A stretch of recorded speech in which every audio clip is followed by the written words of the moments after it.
এই শুনতেছো, কালকে না বড় ভাইয়া আর ভাবি আসবে বুঝছো? তাই নাকি? হ্যাঁ, ওনারা মাত্রই ফোন দিয়ে বললো যে ওনারা নাকি আমাকে দেখতে চায়, তাই আসবে। আমিও বলছি ঠিক আছে চলে আসো। খুব ভালো কাজ করতেছে, খুবই ভালো কথা।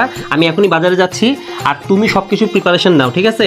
ভাইয়া ভাবিদের কোনো আপ্যায়নের জন্য আরে কোনো রকমের কমতি না থাকে। শুনো, তোমাকে আমি যা বলি তুমি কথা শুনো, কথা কম বলবে। আমি টেবিলে মিনিমাম 20 আইটেম রাখবা, 20 আইটেম, ঠিক আছে? আমি আচ্ছা, গরু, শোনো, মুরগি, এত রুই ব্যস্ততার মাছ যা দরকার আছে নাই। সব নিয়ে আসতেছি, ঠিক আছে? ওনারা জাস্ট আসবে, দেখে চলে যাবে, এত ব্যস্ততার দরকার নেই। আমাকে বলছে কিচ্ছু করতে না। শুনো, ওনারা ফার্স্ট টাইম আনতেছে, তুমি কি মাথা ঠিক আছে? ফার্স্ট টাইম একটা মানুষ বাসায় আসতেছে, সো আমাদের এইভাবে প্রিপারেশন নিতে হবে, ঠিক আছে? তুমি আর কোনো কথা বলো না, তুমি যে সবকিছু অ্যারেঞ্জ করো। আমি বুয়াকে বলতেছি চলে আসবে, ঠিক আছে? আচ্ছা। আমি বাজারে যাচ্ছি। আর ওনারা তো কি বলে, মিষ্টি তো খায়, তাই না? হ্যাঁ খায়। আচ্ছা, আচ্ছা লাগবে না মিষ্টি? আচ্ছা, আমি সন্দেশ মিষ্টি যা আছে সবই নিয়ে আসতেছি, ঠিক আছে? ওকে, আমি যাই, আল্লাহ হাফেজ। আচ্ছা যাও তাহলে। এই শোনো না, কালকে বড় ভাইয়া আর ভাবি আসবে বুঝছো? তাই আমি ভাবতেছি ওনাদের জন্য